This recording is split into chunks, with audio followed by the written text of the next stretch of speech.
እንዴት አምሽታችኋል? የተወዳችሁ ተመልካቾቻችን የኢትዮጵያ ቴሌቪዥንን እየተከታተላችሁ ትገኛላችሁ።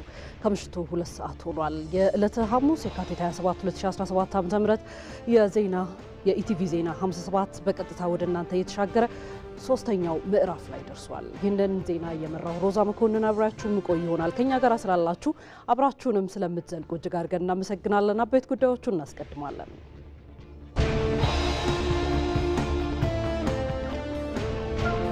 የአምቦና አካባቢው ሕዝብ ለጠቅላይ ሚኒስትር አብይ አህመድ ስጦታ አበረከተ።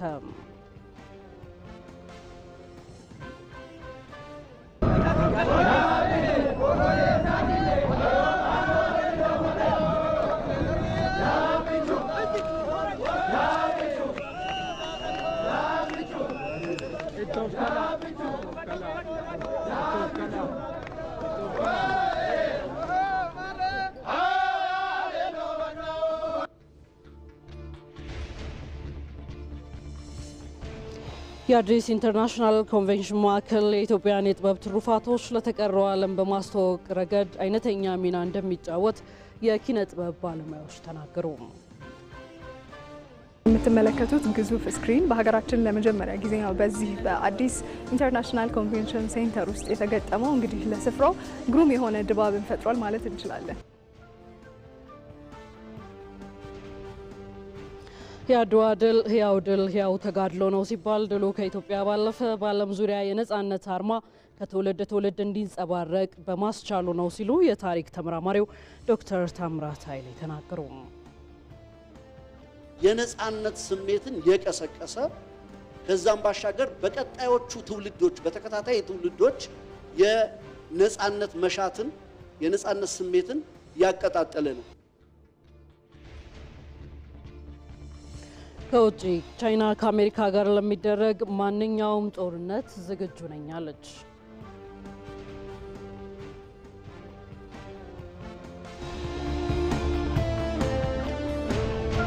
ከስፖርት በፕሪሚየር ሊጉ የመውረድ ስጋት የተጋረጠበት ማንቸስተር ዩናይትድ ዛሬ ምሽት ከሪያል ሶሴዳድ ጋር የኤሮፓ ሊግ የመጀመሪያ ዙር ጥሎ ማለፍ ጨዋታውን ያደርጋል የሚሉት የዕለቱ የኢቲቪ ዜና 57 ሶስተኛው ምዕራፍ አበይት ጉዳዮቻችን ናቸው።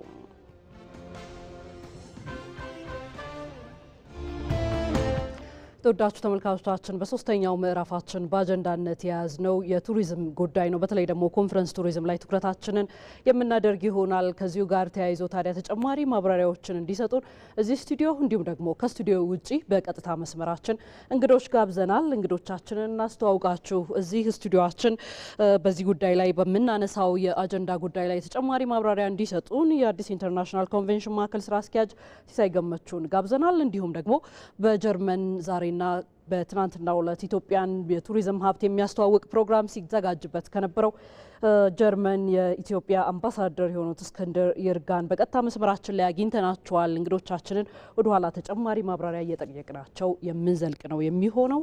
ኢቲቪ ዜና 57 ላይ ናችሁ፣ አብራችሁን ሆነው ዛሬ የምናቀርብላችሁ ላሌ ላቡኮ ይባላል። ሀሳብ የሁሉም ነገር መጀመሪያ ከሆነ በሀሳብ ጋር የምንደርሰው እንዴት ነው? የሀሳብ መጀመሪያው መጠየቅ ነው። በትንሽ መንደር ውስጥ የተጀመረው አንድ ትንሽ ሀሳብ ዛሬ ላይ ትልቅ 750 ተማሪ የሚማርበት ትምህርት ቤት ገንብተናል። የላቡኮ ምርጥ ዛፍ ነህ ሚንጊ በረከት ነው እንጂ እርግማን አይደለም። 5 ዓመት ሙሉ ተወያይቶ አንድን ሀሳብ ከመርገምትነት ወደ በረከትነት መለወጥ ሁላችንም ልንማርበት የምንችል የህይወት ገጠመኝ ነው።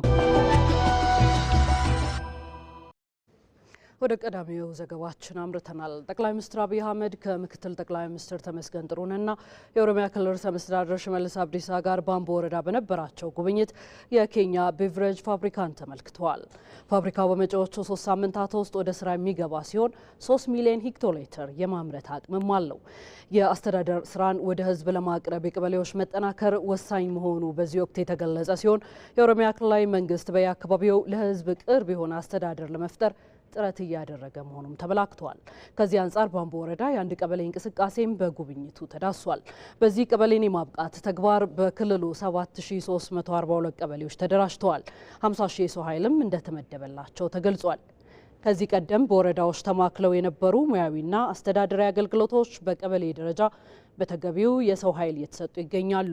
በተጨማሪም ጠቅላይ ሚኒስትር አብይ አህመድ የወንጪ ደንዴ ኢኮሎጂ አካል የሆነውን የደንዴ ክፍል ግንባታ የደረሰበትን ደረጃ ተመልክተዋል። የስራው የሲቪል ግንባታ ስራዎች ምዕራፍ ተጠናቆ አሁን የማጠናቀቂያ ስራዎች ላይ በመሰራት ላይ መሆናቸውንም ከጠቅላይ ሚኒስትር ጽሕፈት ቤት የማህበራዊ ትስስር ገጽ ያገኘነው መረጃ ያመላክታል።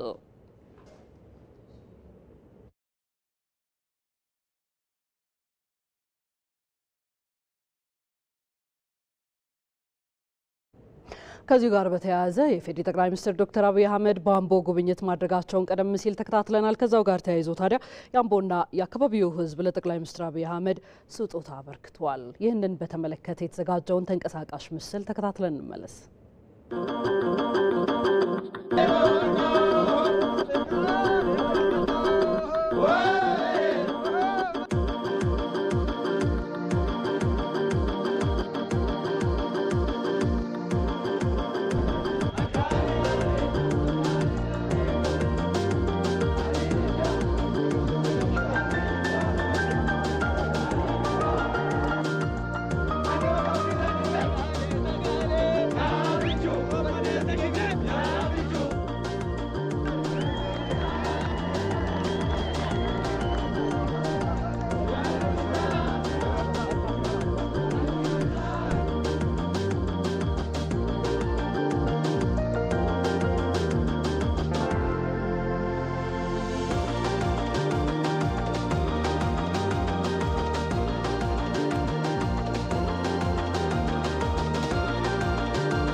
ዜና 57 ቀጥሏል። የባህር ዳር ከተማ ህብረተሰቡ በሚዝናናባቸው መናፈሻዎች እንዲሁም ብስክሌት በነጻነት ማሽከርከር በሚያስችሉ ሰፋፊ መንገዶች እየተዋበች ነው ሲሉ ምክትል ጠቅላይ ሚኒስትር ተመስገን ጥሩነህ ገለጹ። ጣናን ከልሎ የነበረው ጢሻ ተገልጦ የሐይቁ ድብቅ ውበት ፍንትው ብሎ መመልከት ሀሴትን ያጎናጽፋል ብለዋል። ምክትል ጠቅላይ ሚኒስትሩ በማህበራዊ ትስስር ገጻቸው ባጋሩት ጽሑፍ ለአገልግሎት ክፍት የሆኑትም ሆነ በሂደት ላይ የሚገኙ የህዝብ መዝናኛ ስፍራዎች በዘላቂነት ለረጅም ዓመታት እንዲያገለግሉ ህብረተሰቡ በባለቤትነት መንፈስ ሊጠብቃቸውና ሊንከባከባቸው ይገባል ሲሉም በማህበራዊ ትስስር ገጻቸው አመላክተዋል። ዙሪያው ዳር ድንበሮችሽ ታጥረዋል በጀግኖችሽ ሀገሬ ምንም ቢመኝ ጠላትሽ ህልም ነው ከቶ ያገኘሽ ክብር ነው በልጆችሽ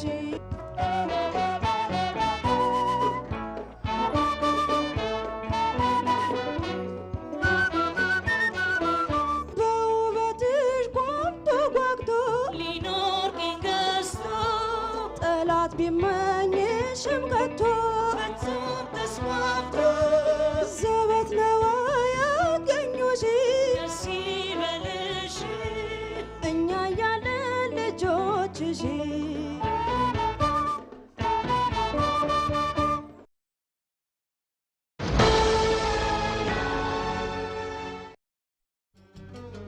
በበረከት እንዲሞላው ፈጣሪውን በዱዓ የሚማጸኑበት በጾመ ሀያቶን በስክነት የሚመለከቱበት በመተዛዘን በይቅርታ እርስ በርስ የሚደጋገፉበት ቅዱስ ወር ረመዳን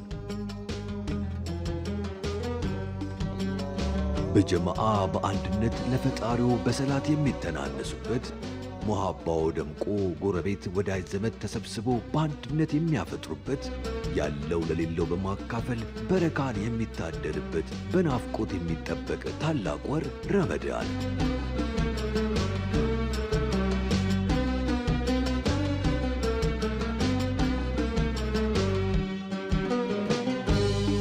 ከውጭ ሀገር በኢትዮ ዳይሬክትና ካሽጎ የሞባይል መተግበሪያዎች እንዲሁም በውጭ ሐዋላ አስተላላፊ ድርጅቶች በኩል ገንዘብ ሲላክሎ በዕለቱ የምንዛሬ ዋጋ ላይ የ4 ብር ጭማሪ ጉርሻ የሚያገኙ መሆኑን በአክብሮት እንገልጻለን። ረመዳን ሙባረክ። ሲቢኢ ኑር የተሟላ ከወለድ ነፃ የባንክ አገልግሎት። የኢትዮጵያ ንግድ ባንክ ሁሌም የሚተማመኑበት ባንክ።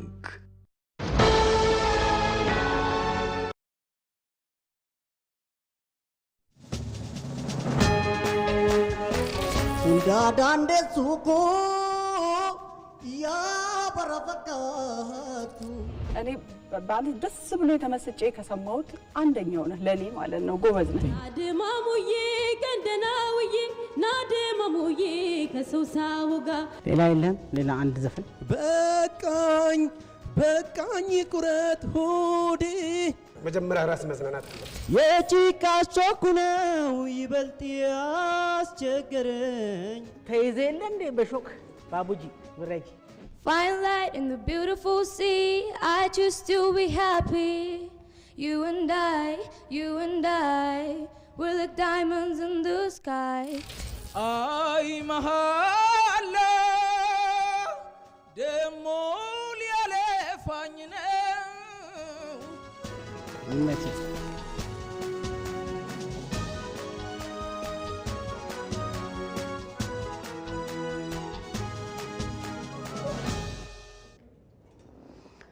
በሕዝብ ተወካዮች ምክር ቤት የሚወጡ ሕጎች ሴቶችን በኢኮኖሚ ማህበራዊና ፖለቲካዊ ዘርፎች ተጠቃሚ እንዲያደርጉ እየተሰራ እንደሚገኝ ተገለጸ።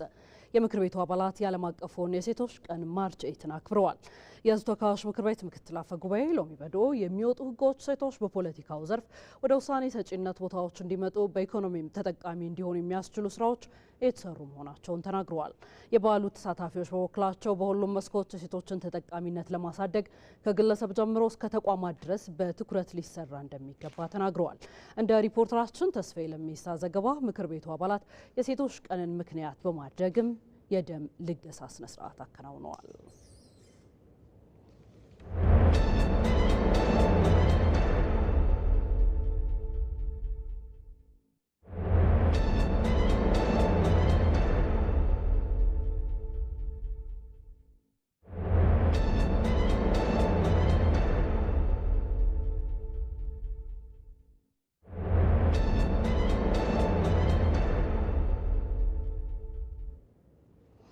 የተወዳችሁ ተመልካቾቻችን ኢቲቪ ዜና 57ን እየተከታተላችሁ ነው የምትገኙት። ቀደም ሲል እንዳልናችሁ በዛሬው በዋናነት ልናነሳ የወደድነው ርዕሰ ጉዳይ የአጀንዳነት ምልከታችን ማለት ነው በቱሪዝም ላይ ትኩረቱን ያደረገ ነው። ከዚህ ጋር አያይዘን ታዲያ የኮንፈረንስ ቱሪዝሙን በተለይ በስፋት የምንዳስስ ነው የሚሆነው። ከዚሁ ጋር ቀደም ሲል እንደነገርናችሁ ወይም እንዳሳየናችሁ ተጨማሪ ማብራሪያዎች እንዲያደርሱ ሁለት እንግዶች ከዚህ ከስቱዲዮና በቀጥታ መስመራችን ጋብዘናል። እዚህ ስቱዲዮአችን የአዲስ ኢንተርናሽናል ኮንቬንሽን ማዕከል በቅርቡ ስራ የጀመረውና በድምቀት የተመረቀው ስራ አስኪያጅ ሲሳይ ገመቹ ይገኛሉ። እንዲሁም ደግሞ ለሁለት ቀናት ያህል በተለየ መልኩ ኢትዮጵያ ስትተዋወቅ ከነበረበት በጀርመን የኢትዮጵያ አምባሳደር እስክንድር ይርጋ በቀጥታ መስመራችን ላይ አግኝተናቸዋል። ሁለቱም እንግዶቻችን እጅግ አድርገን እናመሰግናለን። እዚህ ስለተገኛችሁ አብራችሁን ስላላችሁ ተጨማሪ የሆኑ ጉዳዮችን እያደረሱን ወደኋላ ላይ ቆይታ ያደርጋሉ። ነገር ግን እኔ በጥቂቱ አስቀድሜ የአዲስ የኢንተርናሽናል ኮንቬንሽን ማዕከል ምን አይነት በውስጡ ያካተታቸው ምን አይነት ነገሮች አሉት ወይም ደግሞ ምን አይነት እንቅስቃሴዎች አሉት በውስጡ የሚለውን በተመለከተ በጥቂቱ ለእናንተ ለተመልካቾቻችን ትንሽ መረጃ እንስጣችሁ። እንዳልኩት በቅርብ የተመረቀ አዲስ ነው። ይህ ማዕከል በአዲስ አበባ በተለምዶ ኤምሲ አካባቢ በሚባለው አካባቢ ነው የሚገኘው።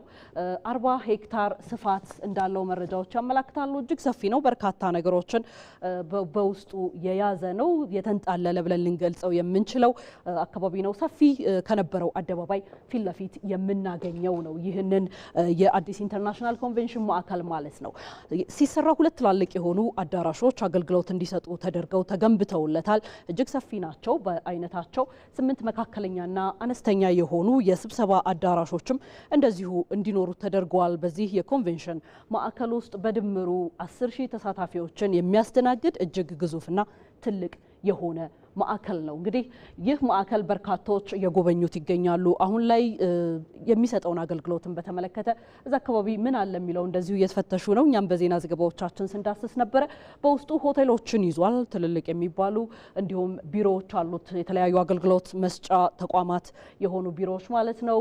ለዜጎች እዛ አካባቢ ለሚገኙ ለሚመለከቱ በጉብኝት ሰዓት ላሉ እንዲሁም በሌላ በዛ የኮንቬንሽን ማዕከል ላይ አገልግሎት ለሚፈልጉ ባንኮች እንዲዘጋጁላቸው ተደርጓል። ባንኮች በውስጥ አሉ፣ ሱቆች አሉ፣ እንደዚሁም ካፌና ሬስቶራንቶችም በዚህ የአዲስ የኮንቬንሽን ማዕከል ውስጥ እንዲካተቱ የተደረጉ ናቸው ማለት ነው። ከዛ ባሻገር እንግዲህ የውጭ ሁነቶችን ለማስተናገድ የሚያስችሉ ሰፊ ነው። 40 ሄክታር እንዳለው እዛ ላይ 15000 ካሬ ሜትር የሚሆኑ የውጭ ሁነቶችን ሊያስተናግዱ የሚችሉ እንዳንፊ ያሉ ሰፊ የሆኑ የተመቻቹ ቦታዎች ተዘጋጅቶለታል። እንደዚሁም ደግሞ ለትራንስፖርት እንዳልነው አመቺ የሆነ በአራት አቅጣጫዎች ይህንን የኮንቬንሽን ማዕከል በቀላሉ ለማግኘት የሚያስችል ቦታ ተዘጋጅቶለታል። እርግጥ ነው አቶ ሳይ በኋላ ላይ ተጨማሪ የሆኑ ከዚህ ጋር መረጃዎችን የሚያደርሱን ይሆናል ማለት ነው። ነገር ግን ከኔ ተጨማሪ መረጃ ባሻገር ሌሎች ጥቂት መረጃዎችንም ይህንን የኮንቬንሽን ማዕከል በተመለከተ እናደርሳችኋለን። እንግዲህ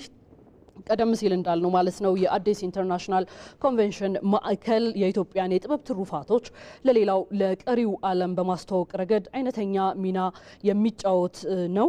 ይህንን ደግሞ የኪነ ጥበብ ባለሙያዎች በጎበኙበት ወቅት ገልጸዋል። ከሁሉም የኪነ ጥበብ ዘርፍ የተውጣጡ የአዲስ አበባ የኪነ ጥበብ ባለሙያዎች ማዕከሉንም እንደዚሁ ጎብኝተውታል። በዚህ የጉብኝት ሂደት ላይ ታዲያ ሪፖርተራችን ህይወት አበበ ተገኝታ ነበረ። ምን ተመለከታችሁ? ከኪነ ጥበብ አኳያስ ሊጨምረው የሚችለው ትሩፋት ምንድነው ስትልም ጠይቃችኋለች። እሱን በተመለከተ ያዘጋጀችውን ዘገባ እንከታተልና መለስ እንላለን።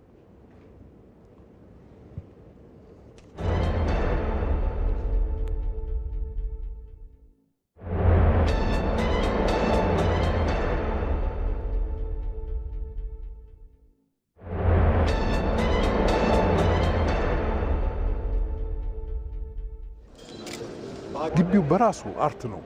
በራሱ የሚያወራው የሚያዝናናው የሚናገረው እልፍ ነገር አለው። የኛ ሙያ ደግሞ ሲካተትበት ደግሞ የበለጠ ብዙ ተደጋግፎ ብዙ ነገር ለትውልድ የሚያስተላልፈው ነገር የተመቻቸና ያመቻቸ ግቢ ነውና በጣም ነግርሽ አልችልም። በጣም ደስተኛ ነኝ። ዓለም አቀፍ ትልልቅ ነገሮችን ለማድረግ የፈለገ ፕሮጀክት ብናስብ ብታቅጂ ምናምን ቬኑ ከሌለ ቦታው ከሌለ ሊሆን አይችልም። ስለዚህ አንድ ቦታ አንደኛ ደስ ያለኝ ከኢንተርናሽናል ኤርፖርቱ ከቦሌ ኤርፖርት ቅርብ በሆነ መንገድ እየተሰራ እንደሆነ ሰምቻለሁ።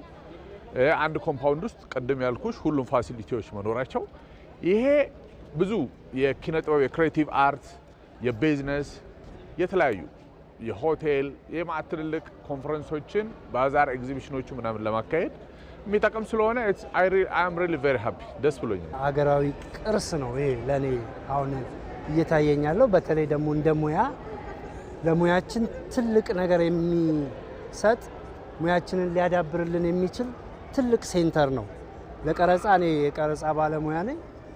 በጣም ብዙ ነገር ያየሁበት ነው፣ የምንሰራበት ነው። ሰፊ ኦፕን ኤር ነው። ሌሎቹ እነዚህ የገበያ ማዕከሎቹ አንድ ቦታ ላይ ብዙ ነገር ማድረግ የምትችይበት ሴንተር ነውና በጣም ነው ደስ ያለኝ። ኮንቬንሽን ሴንተር በጣም ከጠበቅኩት በላይ ነው ያገኘሁት። ዛሬ መጀመሪያ የነበረ ስጎበኛውና እንደዚህ አይነት መልቲታስክ ያለው መልቲታስክ ማድረግ የሚችል ኦርጋናይዜሽን አልተለመደም እኛ ሀገር። የሆነ ካፌ ከሆነ ካፌ አንድ ቦታ፣ ሆቴል ከሆነ ሆቴል አንድ ቦታ፣ ከዛ እንደዚህ መገበያያ ቦታም ከሆነ መገበያያ አንድ ቦታ ነው ያለውና ይሄ ቦታ ግን ሁሉንም ነገር አንድ ላይ የምናገኝበት ቦታ ነው የሆነው። አዲስ ኢንተርናሽናል ኤግዚቢሽንና ኮንቬንሽን ማዕከል ደረጃውን የጠበቀ ትላልቅ አህጉር አቀፍና ዓለም አቀፍ ሁነቶችን ለማስተናገድ በሚያስችል ደረጃ አገልግሎት ይሰጣል። ይህ በኢትዮጵያ የመጀመሪያ የሆነውና ዓለም አቀፍ ደረጃውን ጠብቆ የተገነባው ግዙፍ ማዕከል ታዲያ ባለፈው ዓመት አገልግሎት መስጠት እንደጀመረ የአድዋ ድል መታሰቢያ ሁሉ እንደጀመረው የአድዋ ድል መታሰቢያ ሁሉ ለከተማዋ ተጨማሪ ግርማ ሞገስን ያጎናጸፈ ነው። ህይወት አበበ በማዕከሉ ቅኝት አድርጋ ልታስመለክተን ተዘጋጅታለች።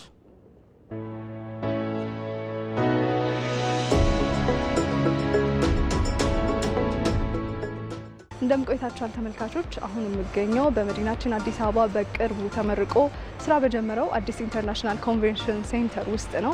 እንግዲህ ይህ ቦታ ያረፈው በ40 ሄክታር መሬት ላይ እንደሆነ እንግዲህ ሰምተናል። በጣም ግዙፍ ነው ሲታይ፣ ብዙ ነገሮችን አቅፎ ይዟል። በተለይ ደግሞ መዲናችን አዲስ አበባ ከቅርብ ጊዜ ወዲህ በርካታ የአፍሪካ እንዲሁም ደግሞ ዓለም አቀፋዊ የሆኑ ሁነቶችን እንዲሁም ደግሞ ኮንፈረንሶችን እያዘጋጀች ነው እና የምትገኘው ይህ ቦታ ለዚህ በርካታ ፋይዳዎች ይኖሩታል ተብሎ ይጠበቃል። ምክንያቱም ብዙ ነገሮችን በአንድ ላይ ያቀፈ ነው። ሆቴሎች አሉ፣ የገበያ ማዕከላት አሉ፣ ባንኮች፣ ኢትዮጵያን ኤርላይንስ የቲኬት ኦፊሶች አሉ። ግቢ ውስጥ በአንድ ጊዜ 2000 መኪኖችን ማቆም የሚችል የፓርኪንግ ስፍራ እንዳለንም ሰምተናል። ከዚህ የኢትዮጵያ አየር መንገድ ድረስ 7 ደቂቃን ብቻ የሚወስድ የመንገድ ግንባታም እየተደረገ ነው የሚገኘው። እንግዲህ ውጭ ስላለው ነገር ይህንን አልናችሁ፣ ውስጥ ያለው ነገር ደግሞ ምን ይመስላል የሚለውን ደግሞ አብረን እንከታተላለን።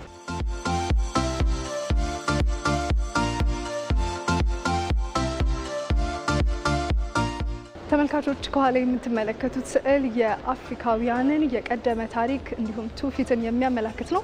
መሀል ላይ ያለው ክቡ ነገር ደግሞ የአፍሪካን መጻኢ ዕድል ወይም ብሩህ ተስፋ እንደሚያመላክት ነው እንግዲህ የስዕሉ ባለሙያዎች የነገሩን። እንቀጥላለን።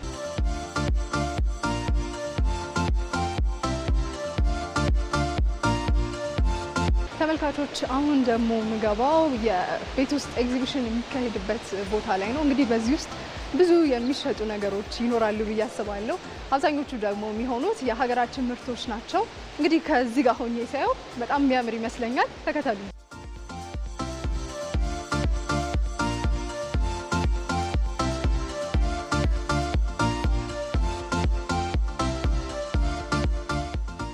ሰላም፣ እንዴት ነሽ? እንዴት ዋልሽ? አለን ደህና።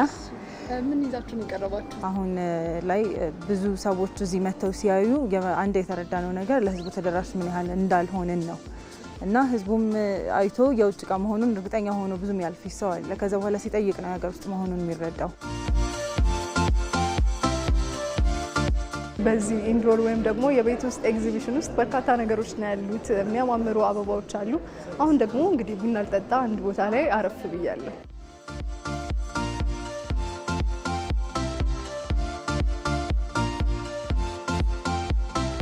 እኛ ይዘን የቀረብነው የከበሩ የማዕድን ድንጋዮችን ነው። ከነሱ ኦፓል፣ ኤመራልድ፣ ሰፋየር የሚባሉት የግራም እቃዎች በብርና በሲልቨር ላይ በጌጣጌጥ መልክ ይሰራሉ። ልክ እንደነዚህ እንደ ቼኖቹ።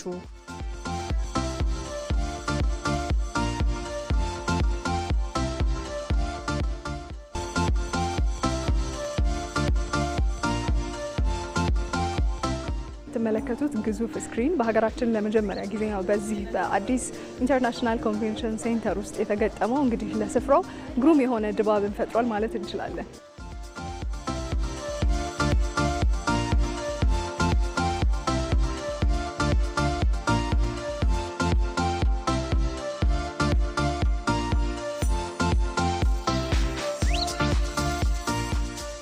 በአዲስ ኢንተርናሽናል ኮንቬንሽን ሴንተር ተገኝተን እንግዲህ የተለያዩ ነገሮችን አስቃኘናችሁ። ግን እዚህ ስፍራ ላይ ካለው እኛ ያሳየናችሁ በጣም ጥቂቱን ነው ማለት ይቻላል። መታችሁ ጎብኙ ነው የምንለው። ብዙ ነገሮችን ትመለከታላችሁ። ከኛ ጋር የነበራችሁ ቆይታ ይህንን ይመስላል።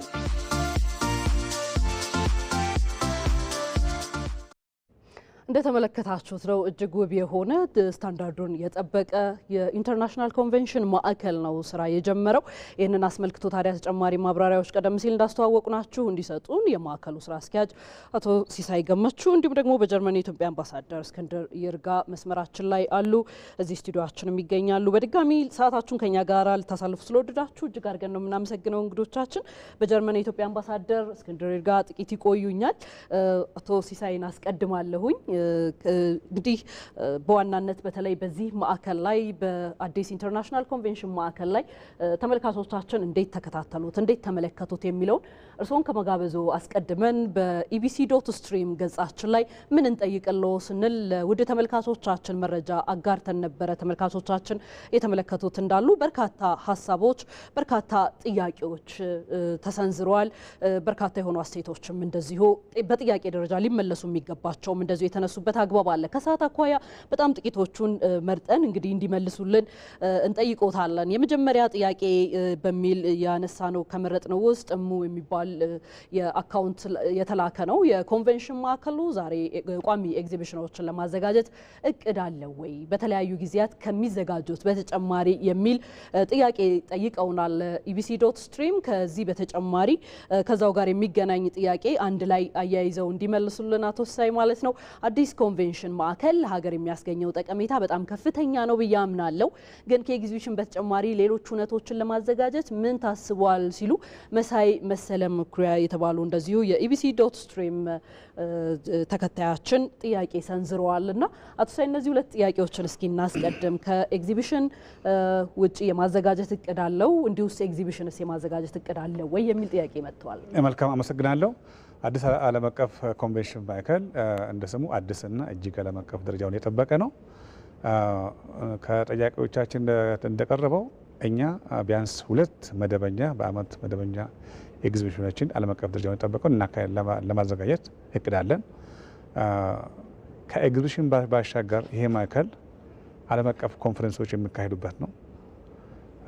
የሙዚቃ ትርኢቶች፣ የተለያዩ ፌስቲቫሎች ሊካሄዱበት የሚችሉበት ነው ብለን ነው በዚህ እቅድ ነው እየተሰራ ያለው። መልካም። ሌላኛው በኢቢሲ.ስትሪም ያገኘነውን ጥያቄ ለተመልካቾች እናድርስ። እኚህ ደግሞ ያነሱልን ጥያቄ እንደዚሁ ኒሳን ተሾመ የተባሉ የኢቢሲ.ስትሪም ተከታያችን ናቸውና በማዕከሉ የሚገኙ እንደ ሬስቶራንት እና ሱቅ ባሉ ማዕከላት ተከራይቶ መስራት ይቻላሉ የሚል ጥያቄም አንስተዋል። ምን ይላሉ? አዎ ይቻላል። አሁንም ተከራይቶ እየሰሩ አሉ። አሁንም ለክራይ ክፍት ሆኖ አሉ። 4 ሬስቶራንቶች አሉ፣ ሱቆች አሉ፣ ለቢሮ መሆኑ ቦታዎች አሉ። አሁንም ክፍት ሆኖ ተከራዮቻችን የሚጠብቁ አሉ። መልካም። ስለዚህ እንደ ተመለከታችሁ ተመልካቾቻችን በኢቢሲ.ስትሪም የላካችሁልን ማለት ነው ምላሾቻችሁን አሰጥተናል። አቶ ሳይ ይቆዩኛል።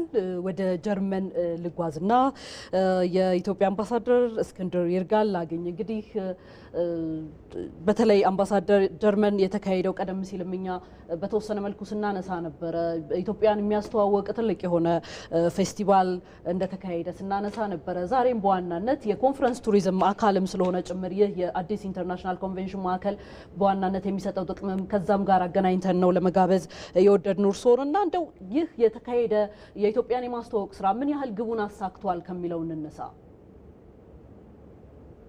አመሰግናለሁኝ።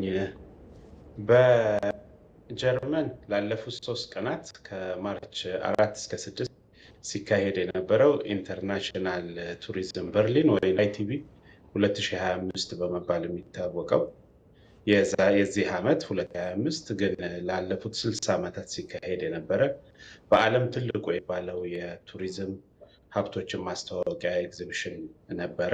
ይሄ ኤግዚቢሽን ከ190 በላይ ሀገራት የተሳተፉበት፣ ከ100 ሺህ በላይ ጎብኚዎች የነበሩበት፣ ከ5500 በላይ ኤግዚቢተሮች የነበሩበት ሞር ኦር ለስ የዓለም ሀገራት በሙሉ የተሳተፉበት ኤግዚቢሽን ነበረ። እኛም ኢትዮጵያ እንደ አንድ የቱሪዝም ዴስቲኔሽን ራሳችንን ለማስተዋወቅ በሚል ሰፊ ዝግጅት ሲደረግ ቆየ ተሳትፎ አድርገናል። በክቡር የኢንዱስትሪ ሚኒስትር ዴኤታ አቶ ስለሺ ገዛኸኝ የተመራ ኤምባሲው ያለበት የኢትዮጵያ አየር መንገድ፣ የኢትዮጵያ ቱር ኦፕሬተሮች አሶሲዬሽን፣ የማህበሩ አባላት፣ ሆቴሎች የተውጣጡበት ትልቅ የኢትዮጵያ የልዑካን ቡድን ተሳትፎ አድርጎ ነበረ። እንግዲህ ከቅድመ ዝግጅትም ስንሳተፍም 3 ዋና ዋና ዓላማዎች ለይተን ነበር የተነሳ ነው። አንዱ ዓላማችን የነበረው በሀገራችን አዲስ የተገነቡ አዳዲስ የቱሪዝም መዳረሻዎችን ማስተዋወቅና እነሱን በቱሪስት ኦፕሬተሮች በፓኬጃቸው ያስገቧቸው ማድረግ፣ ከዚሁ ጋር ተያይዞ ነባር የቱሪዝም መዳረሻዎቻችንን ማጠናከር ነበረ። ሁለተኛው ዓላማችን ያደረግነው ቱሪስቶች ወደ ሀገራችን በቀጣይነት እንዲመጡ የኮንፈረንስ ቱሪዝምን አዳዲስ የቱሪዝም ዘርፎች ወደ ሀገራችን ፍሰታቸው እንዲጨምር ትስስር ፈጠርና የቢዝነስ ስምምነት ዲልስ መፈጸም ነበረ። ሶስተኛው ዓላማችን የኢትዮጵያን የቱሪዝም ሀብቶች በተመለከተ ተጨባጭ መረጃ ከኛው ከራሳችን ተሳታፊዎች እንዲጎበኙ ማድረግ ነበረ።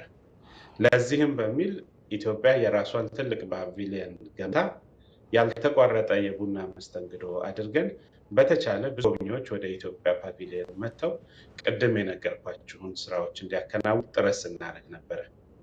ምን አሳክታችኋል በሚል ለቀረበው ጥያቄ አንዱ ኢትዮጵያን እንደ አንድ ተጨማሪ የቱሪስት መዳረሻ ለማስተዋወቅ ስናደርግ የነበረው ጥረት ተሳክቷል ብለን እናስባለን። ይሄም ምንድነው? እንደምታውቁት ቱሪዝም ስራ ከኢሜጅ ወይንም ከገጽታ ጋር የሚያስ በመሆኑ የኢትዮጵያን ተጨባጭ ሁኔታዎች እንዲረዱ ከማድረግ ጋር የተወሰኑ የቱሪስት ኦፕሬተሮች ኢትዮጵያን በአዲስ መልክ ቀደም ሲል ያስገቡትም ተቋርጠው የነበሩ የቱሪዝም ፓኬጆችን ለማስጠል ቃል የገቡበት ሁኔታ አለ። ሌላው በፋሚሊያራይዜሽን ትሪፕ በማስተዋወቂያ ጉዞ ወደ ኢትዮጵያ ለመግባት የተወሰኑ ቡድኖች ቃል የገቡበትና ቀጣይ ስራዎች ለመስራት የተስማማንበት ሁኔታ። ሌላው ይሄ ሁሉንም ያካተተ ኤግዚቢሽን ነው። ባይዘው ከ24,000 በላይ ሰዎች የተሳተፉበት በቱን ሚና ያላቸው አካላት ውይይት ያደረጉበት ትልቅ ኮንቬንሽንም ይዟል ተካሂዷል። ኢትዮጵያን በሚኒስትር ዴኤታ ደረጃ ተሳታፊ ሆናበታለች። በዚህ ላይ አያይዘን እመለሳለሁ። አምባሳደር ወደ እርስዎ ያሳካውን ነገር እያነሱልኝ ነው ያሉት። ተጨማሪ የሆነ ደግሞ በኋላ ላይ ጠይቆታለሁኝ እመለሳለሁኝ።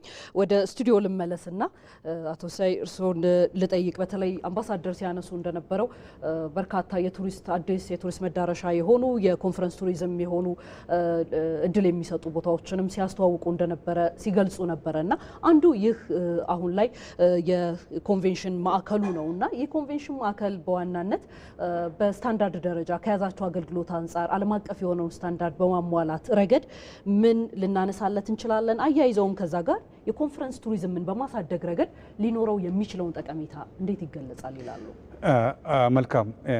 ይህ ማዕከል የኮንቬንሽን ማዕከል ዲዛይን ሲደረግም ሲገነባም የተወሰኑ ነገሮች ተሻሽሎ አሁን ለምረቃ ሲበቃም በዋናነት የዓለም አቀፍ ደረጃውን ማስጠበቁ ነው። ይህም ማለት በውስጡ ያሉት አዳራሾች፣ ዋና ዋና አዳራሾች፣ መለስተኛ አዳራሾች ይህንን ለዚህ ደጋፊ የሚሆኑ የሆቴል ከአየር መንገድ እስከ ሲኤምኤስ ወይም እስከ ኮንቬንሽኑ ያሉት መንገዶች አንዱ በመገናኛ ሌላኛው በጎሮ የኮኔክቲቪቲና የአኮሞዴሽን ፋሲሊቲዎች እዛ ማዕከሉ ላይ ያሉትን ነገር በጣም ስለሚደግፉ ተመራጭነቱ ከፍ ያለ ነው። እንግዲህ ቦታው እንዳያችሁት በጣም ሰፊ ነው። እዛ ውስጥ ያሉት ፋሲሊቲዎች፣ ዩቲሊቲዎች ከባንክ ጋር የተያያዙ ሁሉ የተሟላለት ስለሆነ የዓለም አቀፍ ደረጃውን የጠበቀ ነው።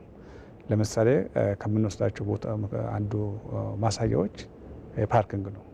እስከ 2000 መኪናዎችን መያዝ የሚችሉ የፓርኪንግ ቦታዎች አሉ በመሬት ስርና በመሬት ላይ በብዙ መስፈርቶች የዓለም አቀፍ ደረጃውን የጠበቀ ነው። ይህ የኮንፈረንስ እና የኤግዚቢሽን ማካሄጃ ቦታ እኛ በምናዘጋጀው ወይም ከኛ ጋር ሌሎች በሚያዘጋጁት ሆን ብሎ ይህንን ማዕከል አድርጎ ከዓለም አቀፍ ወደዚህ የሚመጡ ተጓዦች፣ ተሳታፊዎች፣ ነጋዴዎች ሊመጡ ይችላሉ። ስለዚህ በኢትዮጵያ ኮንፈረንስ ቱሪዝም ላይ እንደ አንድ ኢንፑት ነው ብለን ነው የምንወስደው። እኛ ጋር የምመጣው ወደዚህ ማዕከል የምመጣው ሌሎች የቱሪዝም ቦታዎችንም ለማየት ሊያቅዱ ይችላሉ። ስለዚህ ምን ብለን ነው የምንወስደው? ለኢትዮጵያ ኮንፈረንስ ቱሪዝም እንደ አንድ ግብአት ነው፣ እንደ አንድ ተጨማሪ ኢንፑት ነው ብለን ነው የምንወስደው። መልካም አቶ ሲሳይ፣ የሀገር ውስጥ የንግዱ ማህበረሰብ ቀደም ሲል በተወሰነ መልኩ ዳሰውታል፣ ግን አሁንም ባጭሩ እንዴት ነው ይህንን የኮንቬንሽን ማዕከል ሊጠቀምበት የሚገባው? እንግዲህ ይሄ ኮንቬንሽን ማዕከል 3 ዋና ዋና ነገሮችን በዓለም አቀፍ ደረጃ ያሟላል ብለን ነው የምናስበው። የመጀመሪያው የመነጋጃ ቦታ ነው፣ ንግድ የሚካሄድበት ነው። ሁለተኛ ሀሳቦች የምንለወጡበት ነው። ሶስተኛ ኮንፈረንስ ቱሪዝም ማዕከል አድርጎ ዲፕሎማሲ የሚሰራበት ነው። ወደ ሀገር አቀፍ ደረጃ በሚመጣበት ጊዜ ኢትዮጵያ ብዙ ምርቶችን ታመርታለች፣ አገልግሎቶች አሉ። እያንዳንዱ አገልግሎቶችና ምርቶች የሚታዩበት፣ የሚታወቁበት፣ የሚሸጡበት፣ የሚለወጡበት ቦታ ነው ሆኖ ነው የምናገኘው። ለምሳሌ አንዱን ሴክተር እንኳን ብንወስድ በኢንዱስትሪ በማኑፋክቸሪንግ ኢንዱስትሪ በምንወስድበት ጊዜ የቆዳ ውጤቶች በአመት አንድ ጊዜ ወይም ሁለት ጊዜ ኤግዚቢሽን ሊካሄድበት ይችላል። የጨርቃጨርቅ ራሱን ችሎ፣ የምግብ ራሱን ችሎ፣ የፋርማሲውቲካል ራሱን ችሎ፣ የኬሚካል ራሱን ችሎ፣ የብረታ ብረት ወይም የኮንስትራክሽን ራሱን ችሎ በተለያየ ጊዜ ማካሄድ ስለሚቻል ምርቶች የሚታወቁበትና ሻጭና ገዢ የሚገናኙበት በሀገር አቀፍ ደረጃ በዓለም አቀፍ ደረጃ ይህን እድል ስለሚፈጥር ለኢትዮጵያ ሕዝብ ሆነ ለኢትዮጵያ አምራቾች ተጠቃሚዎች እንደ ጥሩ ፕላትፎርም ብለን ነው የምንወስደው። መልካም እንግዲህ አዲስ ኢንተርናሽናል ኮንቬንሽን ማዕከል ያለው ሁኔታ ተመለከትን። ወደ ጀርመን መለስና በጣም ባጭሩ በጀርመን የኢትዮጵያ አምባሳደር እስክንድር ነጋ በተለይ ቀደም ሲል ያነሷቸው ሀሳቦች አሉ። ከዛው ጋር አገናኝተው የኢትዮጵያን ቱሪዝም በማስተዋወቅ ረገድ ከዛ ጋር በተገናኘ ምን እየሰራችሁ ነው የሚሉትን በጣም በአጭሩ ያድርሱን እስኪ። አመሰግናለሁ። አንዱ ያው እንዲህ ያሉ ትልልቅ ኤግዚቢሽኖች ላይ መሳተፍ ነው ትልቁ ትኩረታችን። ግን በበርሊን የሚገኘው ኢትዮጵያ ሌሎች ሀገራችን ይሸፍናል። ከፊታችን ያለና ትልቅ ፕሮሞሽን የሉሲና ሰላም የሰው ዘር መገኛ መሆኑን የሚያረጋግጡ ቅርሶች ለመጀመሪያ ጊዜ ወደ አውሮፓ በተለይም ወደ ቼክ ሪፐብሊክ በቅርቡ የሚመጡ ከመሆኑ ጋር ተያይዞ ኢትዮጵያ እውነትም የሰው ዘር መገኛ ልትጎበኝ የሚገባት ሀገር፣ ማንም ወደ ኢትዮጵያ የሚሄድ ሰው ወደ ምንጩ ወደ ሩቱ የሚመለስ ነው የሚለውን ለማስረዳት በአውሮፓም ደረጃ ሰፊ ስራ የምንሰራበት ትልቅ እድል ተፈጥሮልናል። ይህን ምክንያት አድርገን ትልልቅ ኮንቬንሽኖች ወደ ሀገራችን እንዲመጡ የቱሪዝም ትስስር እንዲኖር እንሰራለን። ከዛ ውጭ ጥናቶች በማጥናት የሚካሄዱ ኮንፈረንሶችን በማየት ለመቀባበል እና እንደ አዲስ ኢንተርናሽናል ኮንቬንሽን ሴንተር ተቋማት ጋር በትስስር ለመስራት ዝግጁ ነን። ግን ትብብር ያስፈልጋል፣ መረጃ መለዋወጥ ያስፈልጋል የሚለውን ልጠቁም። መልካም አምባሳደር እስክንድር ነጋ በጀርመን የኢትዮጵያ አምባሳደር፣ እንዲሁም ደግሞ አቶ ሲሳይ ገመቹ የአዲስ ኢንተርናሽናል ኮንቬንሽን ማዕከል ስራ አስኪያጅ፣ እጅግ አድርገን ነው የምናመሰግነው ሁለታችሁንም ለነበራችሁ ቆይታ። መልካም ምሽት።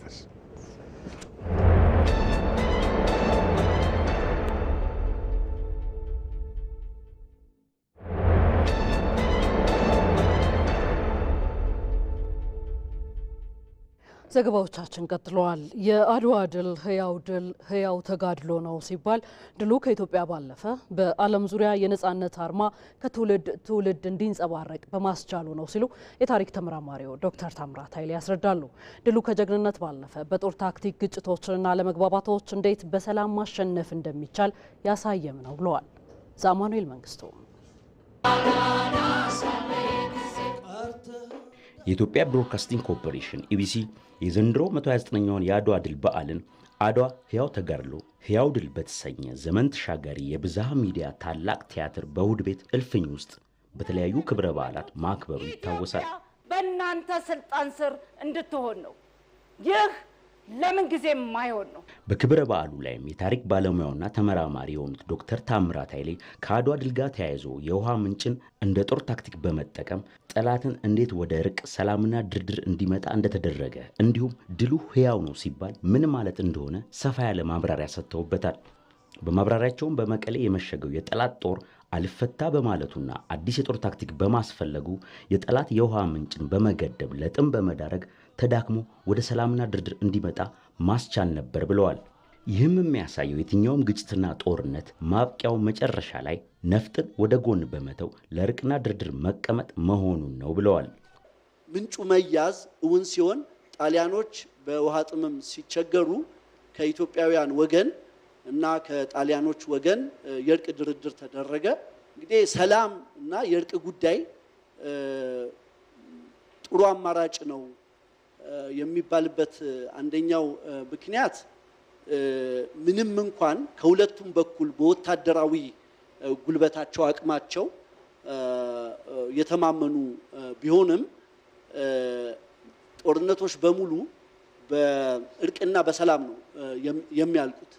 ስለዚህ ከዚህ ታሪክ ልንረዳ የምንችለው ነገር በጦርነትና በጉልበት ጉዳዮችን መጨረስ የማይቻል ሆኖ አይደለም። ነገር ግን አሳማኝና በኋላ ዘላቂም ሊሆን የሚችለው የሰላም እና የእርቅ ጉዳይ ነው። የአድዋ ድል ሕያው ድል ነው የተባለበትን ምክንያት ሲያስረዱ የታሪክ ተመራማሪው በጦርነቱ ወቅት ኢትዮጵያውያን ልዩነታቸውን ወደ ጎን በመተው በአንድነትና በጽናት የተጎናጸፉት ድል ከኢትዮጵያ ባለፈ በዓለም ዙሪያ የነጻነት አርማ ከትውልድ ትውልድ እንዲንጸባረቅ በማስቻል ነው ሲሉም ገልጸዋል። ድሉን ሕያው የሚያደርገው አንድም በቅኝ ግዛት ዘመን መላው ዓለምም አፍሪካም በቅኝ ግዛት ቀንበር ስር በመሆናቸው ምክንያት ጥቁር ሕዝቦች በአውሮፓ ቅኝ ገዢዎች ኃይል ቀንበር ስር ስለነበሩ ያንን የገለበጠ ነው።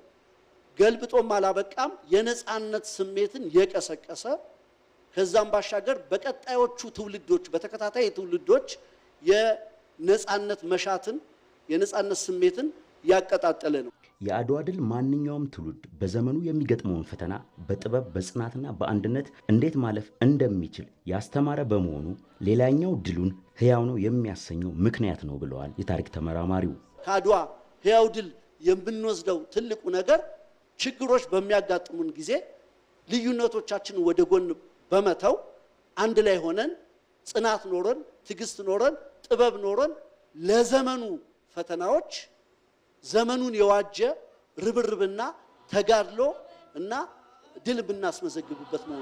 ስለዚህ ሕያው ተጋድሎ ነው የምንለው፣ ሕያው ድል ነው የምንለው በዛው ዘመን ብቻ የቆመ ባለመሆኑ ነው።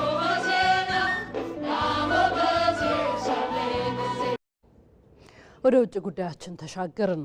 ቻይና ከአሜሪካ ጋር ለሚደረግ ማንኛውም ጦርነት ዝግጁ ነኝ አለች። ሀገሪቱን ያለችው ከሰሞኑ በዶናልድ ትራምፕ አስተዳደር የ10 በመቶ ቀረጥ ከተጣለባት በኋላ ነው። ትራምፕ ከቻይና ወደ አሜሪካ በሚገቡ ሁሉም አይነት ሸቀጦች ላይ ተጨማሪ ታሪፍ ጥለዋል። ይህን ተከትሎም ቤጂንግ በፍጥነት ወደ ሀገር ውስጥ በሚገቡ የአሜሪካ ግብርና ምርቶች ላይ ከ10 እስከ 15 በመቶ የሚደርስ ታሪፍ ጥላለች። በዋሽንግተን የሚገኘው የቻይና ኤምባሲ በኤክስ ማህበራዊ ትስስር ገጹ ራው መልእክት የንግድ የሚሆን ማንኛውም አይነት ጦርነትን አሜሪካ የምትፈልግ ከሆነ ቻይና እስከ መጨረሻው ለመፋለም ዝግጁ ናት ብሏል። ዘገባው የቢቢሲ ነው። ወደ ስፖርት መረጃችን ተሻገርን።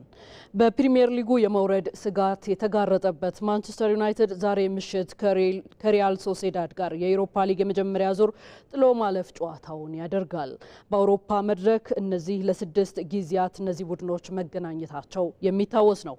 ቶተንሃም ከኤዝዴድ አልማካር እንዲሁም ላዚዮ ከቪክቶሪያ ፕላዝን በጥሎ ማለፍ የሚጠበቁ ጨዋታዎች መሆናቸውም እንደዚሁ ተዘግቧል።